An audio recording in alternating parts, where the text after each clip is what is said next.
কি এটা কি পথসভা? না না, এটা পথসভা নয়। কি এটা কি উঠান বৈঠক? এটা উঠান বৈঠক নয় প্রিয় বন্ধুরা আমার, এটা হচ্ছে জনসভা। আমি তো পূর্বেই বলেছি, বাংলাদেশের মধ্যে সর্ববৃহৎ দল বাংলাদেশ জাতীয়তাবাদী দল, সর্ব জনপ্রিয় দল বাংলাদেশ জাতীয়তাবাদী দল। দেশের মধ্যে যদি গণতন্ত্র বিরাজমান থাকে আর এই দলের নেতা কর্মীরা যদি মনে করে একটা পথসভা করব, তখন সেটা পথসভা থাকবে না, সেটা জনসভায় পরিণত হয়ে যাবে। প্রিয় বন্ধুরা, আমি প্রতিটা জায়গায় বক্তব্য দিতে গিয়ে বলি, বাংলাদেশের মধ্যে সর্ববৃহৎ দল বাংলাদেশ জাতীয়তাবাদী দল, জাতীয়তাবাদী দলের নেতা কর্মীরা যদি মনে করে একটা জনসভা করব, তাহলে সেটা জনসভা থাকবে না, সেটা জনসমুদ্রে পরিণত হয়ে যাবে। প্রিয় বন্ধুরা আমার, আজকের এই জনসমুদ্রে দাঁড়িয়ে, জনসভায় দাঁড়িয়ে আপনাদের সামনে আমি দুটি কথা বলতে চাই। সময় একেবারেই স্বল্পতা। 17 বছরের অন্যায়, অত্যাচার, জুলুম, নির্যাতনের কথা 17 মিনিটে বলে শেষ করা যাবে না। প্রিয় বন্ধুরা আমার, আজকে ও প্রসঙ্গে আমাদের কোনো বক্তব্যই নেই। বক্তব্য আজকের এই পথসভার আমার সাধারণ সভাপতি, আমার প্রিয় নেতৃবর্গ, কারণ আমি নিতে পারবো না। মঞ্চে যে দাঁড়িয়ে আছে, ওনার সম্মান, ওনার ইজ্জত যতটা বেশি, আমার মনে করি সামনে যারা দাঁড়িয়ে আছে তাদের সম্মানও আমার কাছে কোনো অংশেই কম নয়। এই আলোচনা সভা, এই জনসভাকে সাফল্যমণ্ডিত করার জন্য মঞ্চে অভিষ্ট হয়ে আমার নেতৃবর্গ যে সভাপতিত্ব করেছে, আমার সামনে তারা দাঁড়িয়ে আছে, তেনারাও পায়ে হেঁটে মোটর সাইকেল যোগে এসে আজকের এই সভাকে সাফল্যমণ্ডিত করেছেন, তাদের কৃতিত্ব আমি কম করে দেখতে পারি না। তাই এখানে সভামঞ্চে যত নেতৃবর্গ আছে, আমার সামনে যত আমার দলের, আমার সংগঠনের নেতা কর্মী সমর্থকরা আছেন, সবাই নিজেদের কর্মব্যস্ততাকে উপেক্ষা করে আমার প্রিয় নেতা তারেক রহমানের 31 দফা কর্মসূচি, যেটাকে লিফলেট বিতরণ আমরা বলি, লিফলেট বিতরণের মাধ্যমে আমরা জনগণকে অবহিত করছি। যার কারণেই আজকে আমরা একটা পথসভার ডাক দিয়েছিলাম। আপনারা এখানে এসে এই আলোচনা সভা, লিফলেট বিতরণী সভাকে সাফল্যমণ্ডিত করেছে। আমার নাটোর জেলা বিএনপির পক্ষ থেকে নাটোর 4 আসন গুদাসপুর বড়াই দলের চেয়ারপারসন, আমাদের তারুণ্যের অহংকার, আওয়ামী লীগের অন্যায়, অত্যাচার, জুলুম, নির্যাতন বুকে ধারণ করে বাংলাদেশে লক্ষ কোটি কোটি নেতা কর্মী বাংলাদেশে রেখে যে নেতা এখনো শুধু লন্ডনে পরবাসী জীবন যাপন করছে, আমরা বাংলাদেশ জাতীয়তাবাদী দলে বিএনপির লক্ষ কোটি কোটি নেতা, বাংলাদেশের 18 কোটি জনতা, যে মানুষটাকে নিয়ে আমরা স্বপ্ন দেখি, আমরা কিন্তু তারেক সাহেবকে নিয়ে সেই স্বপ্ন দেখি না। যে স্বপ্ন মানুষ ঘুমিয়ে ঘুমিয়ে দেখে, আমরা তারেক সাহেবকে নিয়ে সেই স্বপ্ন দেখি, যে স্বপ্ন পূরণের প্রত্যাশায় মানুষকে ঘুমোতেই দেয় না। সেই প্রিয় নেতা 17 বছর লন্ডনে বসে তার প্রিয় সংগঠন, বাবার হাতে গড়া সংগঠন, অন্যায়, অত্যাচার, জুলুম, নির্যাতন বুকে ধারণ করে, তার মা জননী, বাংলাদেশের 18 কোটি মানুষের জননী আমাদের মা, বুকে ধারণ করে অন্যায়, অত্যাচার, জুলুম, নির্যাতন, জেল জুলুম হুলিয়া মাথায় নিয়ে যে সংগঠন ধরে রেখেছিলেন, সেই সংগঠনের নেতৃত্ব দিয়েছিলেন ফ্যাসিস্ট সরকার, তাবেদার সরকার, ভোটবিহীন সরকার, নিশিরাতের সরকারের বিরুদ্ধে আন্দোলন করেছিলেন। প্রিয় বন্ধুরা আমার, 17 বছর আন্দোলন করে শেষ পর্যায়ে বাংলাদেশের ছাত্র জনতা, সকল স্তরের মানুষ আমরা মাঠে নেমে একটি অগণতান্ত্রিক সরকারের, ফ্যাসিস্ট সরকারের পতন ঘটিয়ে দিয়েছি। আমাদের লক্ষ্য শুধু একটা ছিল, স্বাধীনতার সার্বভৌমত্ব সুরক্ষা করতে হবে। 30 লক্ষ শহীদের রক্তের বিনিময়ে বাংলাদেশ স্বাধীন হয়েছিল। সেই স্বাধীনতার সার্বভৌমত্ব যখন হুমকির সম্মুখীন হয়ে পড়েছিল, তখন আমরা আন্দোলনের পথ বেছে নিয়েছিলাম। বাংলাদেশের আনাচে কানাচে পথে প্রান্তরে, শহর বাজার গঞ্জে গণতন্ত্র মুক্ত হয়ে পড়েছিল। আমরা আন্দোলন করেছিলাম গণতন্ত্রকে পুনঃপ্রতিষ্ঠিত করার জন্য। আমরা গণতন্ত্র পুনঃপ্রতিষ্ঠা করেছি, স্বাধীনতার সার্বভৌমত্ব সুরক্ষা করেছি। 17 বছর আন্দোলনের মধ্যে দিয়ে এই ফ্যাসিস্ট সরকার, তাবেদার সরকার, ভোটবিহীন সরকার, অগণতান্ত্রিক সরকার শান্ত বাংলাদেশকে অশান্ত করে তুলেছিল। খুন, ডাকাতি, রাহাজানি, কত মায়ের বুক খালি হয়ে গেছে, কত বাবার কোল খালি হয়েছে, কত বোন সারা জীবনের জন্য বিধবা হয়ে গেছে। ছাত্র জনতার রক্তে আমাদের টাকার কেনা গুলি, আমাদের টাকার কেনা বন্দুক রক্তাক্ত করে, বুক সোদাগুড়ি করে রক্তাক্ত করে বাংলাদেশের জমিন সবুজ শ্যামল চত্বর লাল করে দিয়েছে। আমরা তাদের বিচার করতে চাই না, বিচার করতে চাই না। এই জন্য অন্তর্বর্তীকালীন সরকার আছে, বিচার করবে কেমনে? যারা অন্যায় করেছে তারা দেশ থেকে পালিয়ে গেছে। কি দেশে কি আছে?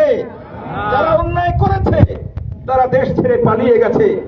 যারা দেশে আছে আমরা মনে করি তারা কোনো অন্যায় করেনি। অন্যায় করলে দেশ থেকে পালিয়ে যেত। যারা পালিয়ে গেছে, যারা গ্রেফতার হয়েছে, অন্তর্বর্তীকালীন সরকার আছে, সরকার তাদের বিচার করবে আইনি আদালতের মধ্যে দিয়ে। আমরা বাংলাদেশে যারা আছি, আওয়ামী লীগ এবং অন্যান্য সংগঠনের নেতা কর্মীরা যারা আছি, আমরা একে অপরের প্রতি সৌহার্দ্য সম্প্রীতি মায় মমত্বর বন্ধনে আবদ্ধ হয়ে গোটা অশান্ত বাংলাদেশকে আন্দোলনের মাধ্যমে শান্ত করে দিয়েছি। সেই শান্তকে আমরা অব্যাহত রাখতে চাই অনন্তকাল পর্যন্ত। প্রিয় বন্ধুরা আমার, আমাদের প্রিয় নেতা এই বাংলাদেশকে পুনর্নির্মাণ করার জন্য অর্থনৈতিক দিয়ে অর্থ সম্পদ লুপাট করে বেগম পাড়া যারা বাড়ি করেছে, সমস্ত অর্থ সম্পদ লুপাট করে নিয়ে গেছে।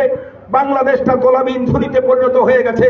সেই তুলিবিহীন ঝুড়িতে রূপান্তরিত বাংলাদেশকে আমাদের প্রিয় নেতা তারেক রহমান পুনর্নির্মাণ করতে চান। 31 দফা আপনারা একটু পড়ে দেখবেন।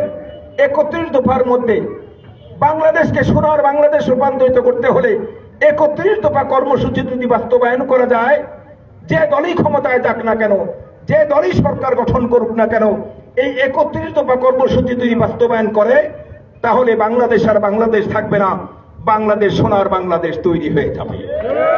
তাই প্রিয় বন্ধুরা আমার, আমাদের প্রিয় নেতা তারেক রহমান লন্ডনে বসে এই লিফলেটের রূপরেখা দাঁড় করিয়ে দিয়েছেন এবং প্রিয় সংগঠনের সকল নেতা কর্মীকে নির্দেশিকা জারি করেছেন। বাংলাদেশের 18 কোটি মানুষের মাঝখানে এই লিফলেট বিতরণ করতে হবে, তাদেরকে অবহিত করতে হবে আগামী দিনের বাংলাদেশ কিভাবে চলবে, বাংলাদেশের রাজনীতি কিভাবে চলবে, কিভাবে ঘরে ঘরে চাকরি দেওয়া যাবে, বাংলাদেশে কিভাবে পুনর্নির্মাণ করা যাবে। 31 দফা কর্মসূচির মধ্যে তা লিখে দিয়েছেন।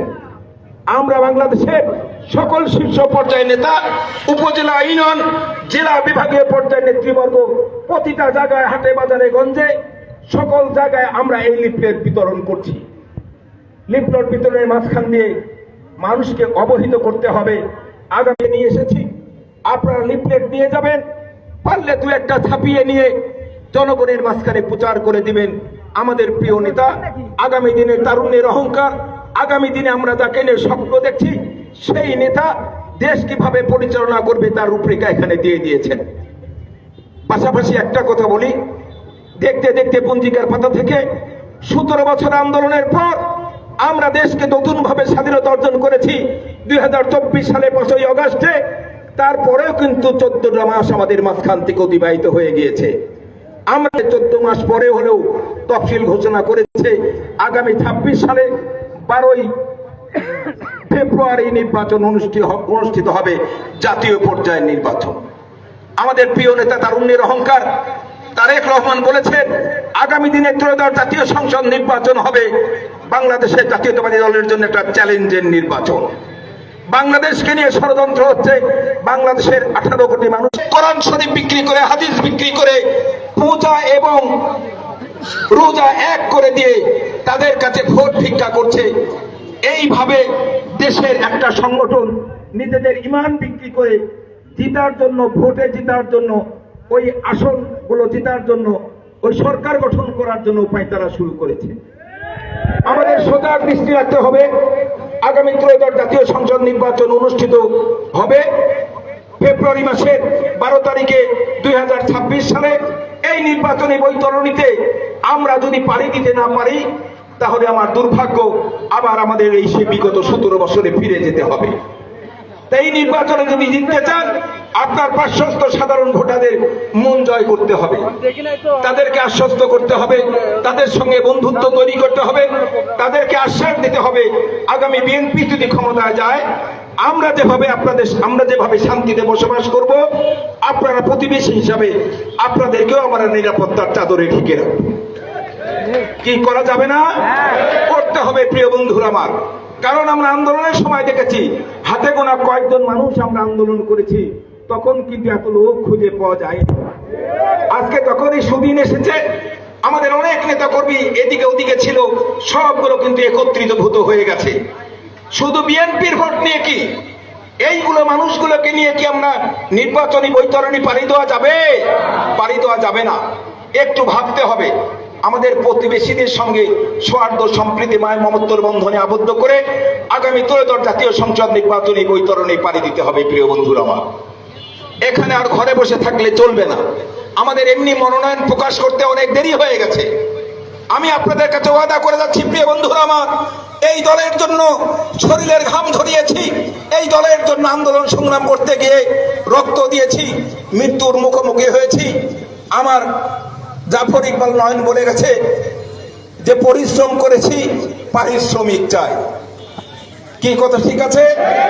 দলের জন্য যদি শ্রম দিয়ে থাকি, তাহলে আমি বিশ্বাস রাখি আপনাদের কাতারে দাঁড়িয়ে বলি, আমার নেতা অবশ্যই যে পরিশ্রম করেছে তাকেই মনোনয়ন দিবে।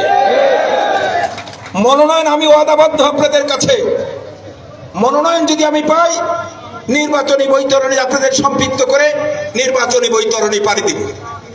মনোনয়ন যদি কোনোভাবে আমার নসিবে না আসে, আমার দলের নেতারা যদি অন্য কোনো সিদ্ধান্ত নেয়, গুদাসপুর ভৌগোলিক সীমারেখার মধ্যে, বড়াই গ্রাম ভৌগোলিক সীমারেখার মধ্যে আমার হাইকমান্ড, আমার দলের শীর্ষ পর্যায়ের নেতা, আমার দলের ভারপ্রাপ্ত চেয়ারম্যান তারেক রহমান যাকে মনোনয়ন দিবে, ধানের শীষের প্রতীক তুলে দিবে, আমরা সবাই মিলে তারই নির্বাচন করে সেই নির্বাচনী বৈতরণী পাড়ি দিতে চাই। প্রিয় বন্ধুরা আমার, আমরা দলের সঙ্গে বিগত দিনেও প্রতারণা করিনি, সামনের দিনেও প্রতারণা করব না। আমরা দেখেছি অনেকেই প্রতারণা করেছে। প্রিয় বন্ধুরা আমার, দল করেছে, দলের নমুরসান যখন পায় নাই তখন স্বতন্ত্র প্রার্থী হয়ে গেছে। কি হয়েছে কি?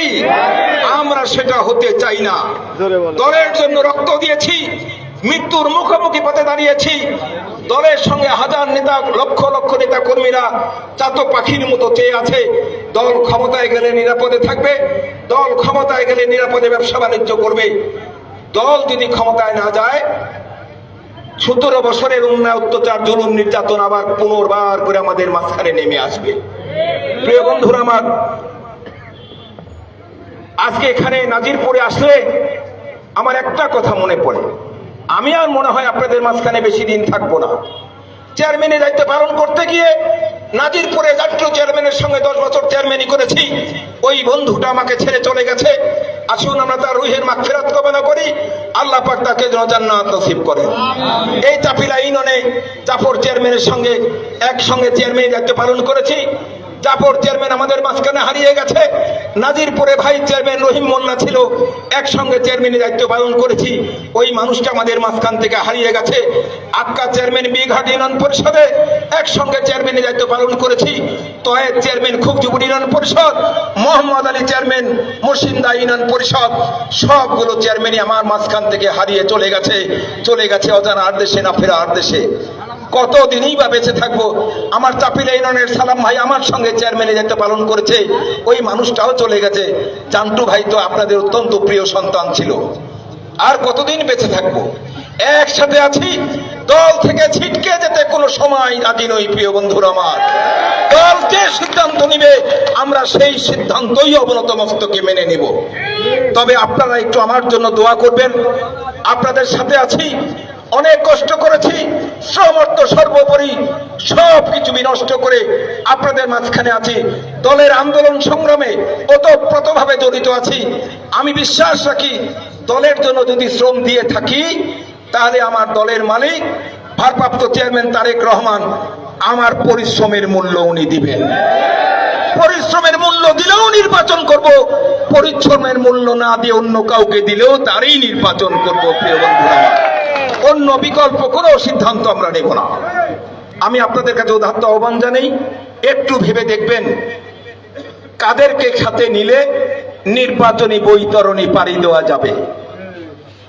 অনেক সংগঠনের নেতা কর্মীরা, প্রখ্যাত নেতা কর্মীরা, নেতারা বাংলাদেশকে জ্বালিয়ে পুড়িয়ে ছারখার করে দিয়েছে। তাদের বিচার সরকার করবে, আমরা বিচারের দায়িত্ব নিতে পারবো না। আমরা অন্তর্বর্তীকালীন সরকার বিচার করবে, গণতান্ত্রিক প্রক্রিয়া যে সরকার আসবে সেই সরকার বিচার করবে। সাধারণ মানুষ দল করে অথচ দেশের ক্ষতি করে নেই, দেশের মানুষের কোনো ক্ষতি করে নাই। সেই মানুষগুলোকে আমরা কাছে ফিরিয়ে নিতে পারি না? আমরা নিতে পারি। তাদের সঙ্গে ভালো আচার আচরণ করে তাদেরকে পাশে নিয়ে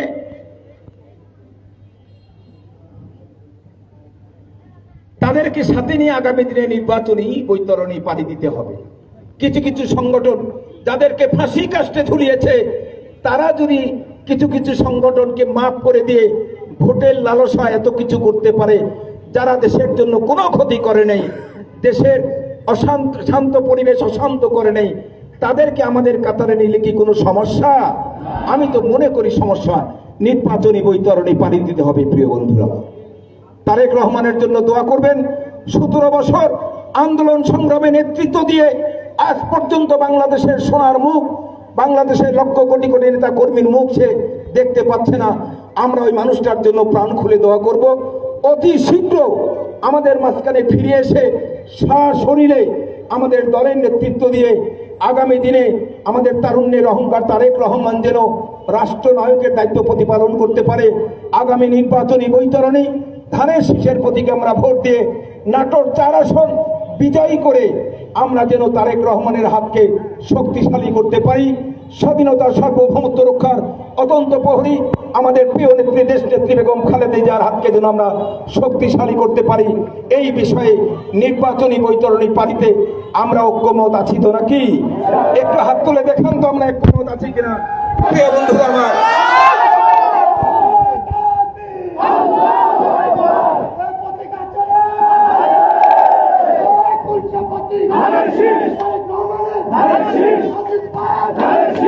প্রিয় বন্ধুরা, শেষে আমি একটি কথা বলি। আমার পরিবারের যেহেতু আমি গার্জিয়ান, আমি গুদাসপুরের গার্জিয়ান, আমি বড়াই গ্রামের গার্জিয়ান। আমার দুলু ভাই বলেছেন গুদাসপুর বড়াই গ্রামের আর গার্জিয়ান হচ্ছে, অভিভাবক হচ্ছে আব্দুল আজিজ এবং নাটোর জেলা বিএনপির 1 নম্বর সিনিয়র যুগ্ম আহ্বায়ক। আমার দলের নেতা কর্মীদের সদয় দৃষ্টি আকর্ষণ করে বিনয় সহিত বিনম্র ভাষায় বলতে চাই, বিগত দিনে অনেক বিশৃঙ্খলা ঘটে গেছে। আগামী দিনে একটু হিসাব নিকাশ করে চলবেন। কোনো চাঁদাবাজি চলবে না, দলের মধ্যে কোনো বিশৃঙ্খলা চলবে না। এক কাতারে এসে সবার সঙ্গে সৌহার্দ্য সম্প্রীতিময় মমত্বর বন্ধনে আবদ্ধ হয়ে প্রতিবেশীর সঙ্গে সৌহার্দ্য প্রতি ভালোবাসা দেখিয়ে আমরা আগামী দিনে ধানের শীষের প্রতীক নিয়ে আমরা বিএনপিকে ক্ষমতায় নিয়ে যাব। এটা হবে আমাদের একমাত্র লক্ষ্য। যদি লক্ষ্য থাকে অটুট আর বিশ্বাস থাকে হৃদয়ে, দেখা হবে বন্ধু হবে এই ত্রয়োদশ জাতীয় সংসদ নির্বাচন ধানের শীষের বিজয়ে। সবাই ভালো থাকবেন, সুখে থাকবেন, শান্তিতে থাকবেন। পরিশেষে আরেকটা কথা বলি, কালীবাড়ি কাচারি ঘাট ব্রিজ, এটা কি ব্রিজ নাকি? একটা ব্রিজ হওয়া দরকার না? একটা ব্রিজ হওয়া দরকার। আজকে এখানে দাঁড়িয়ে হাজার জনতাকে সামনে নিয়ে কথা বলছি। আপনাদের দোয়া আশীর্বাদে ধানের শীষের প্রতীক যদি নিয়ে আসতে পারি, আপনারা আমার পাশে থাকবেন, নির্বাচনী বৈতরণী পাড়ি দিবেন এবং জাতীয় সংসদে পাঠানোর জন্য সচেষ্ট থাকবেন। যদি জাতীয় সংসদে যেতে পারি, আপনাদের সামনে ওয়াদা দিয়ে গেলাম, বাংলাদেশের মধ্যে পবিত্র সংসদ ভবন আপনাদের ভোটে নির্বাচিত প্রতিনিধি হয়ে আমি প্রথম এই কালীবাড়ি ব্রিজের ঘাটের কথা বলবো এবং ওই জায়গায় ব্রিজ নির্মাণ করার জন্য প্রতিশ্রুতি দিয়ে গেলাম। সবাই ভালো থাকবেন, সুখে থাকবেন, শান্তিতে থাকবেন। আগামী দিনে নির্বাচনের জন্য প্রস্তুতি নেবেন। পাড়া গ্রাম মহল্লায় কমিটি তৈরি করবেন, কিভাবে নির্বাচনী বৈতরণী পাড়ি দেওয়া যায়। সবাই সংযমী হবেন, নিজেদের বিরোধ, নিজেদের মধ্যে দ্বন্দ্ব কুন্দল বা বিসম্বাদ সব কিছু মিটিয়ে নেবেন। আর আগামীকাল 10টার সময় আমাদের এমনি ভাবে একটা লিফলেট বিতরণ অনুষ্ঠান অনুষ্ঠিত হবে। যদি আপনাদের পক্ষে যাওয়া সম্ভব হয়, আহমদপুর বাজারে 10টার সময় আমি উপস্থিত হব। আপনারা সবাই পালনের সহযোগিতা করেন। সবাইকে আন্তরিক ধন্যবাদ। আপনাদের জীবন বসন্ত কোনো ফেলেন না, বিকশিত হোক, বর্ষার জলসেচনায় পরিপূর্ণ হোক, আর হেমন্ত সোনালী শস্যে ভরপুর হোক। আমিন। খোদা হাফেজ। বাংলাদেশ জিন্দাবাদ, বাংলাদেশ জাতীয়তাবাদী দল জিন্দাবাদ। ভাই, আমি পরবর্তীতে বুঝতে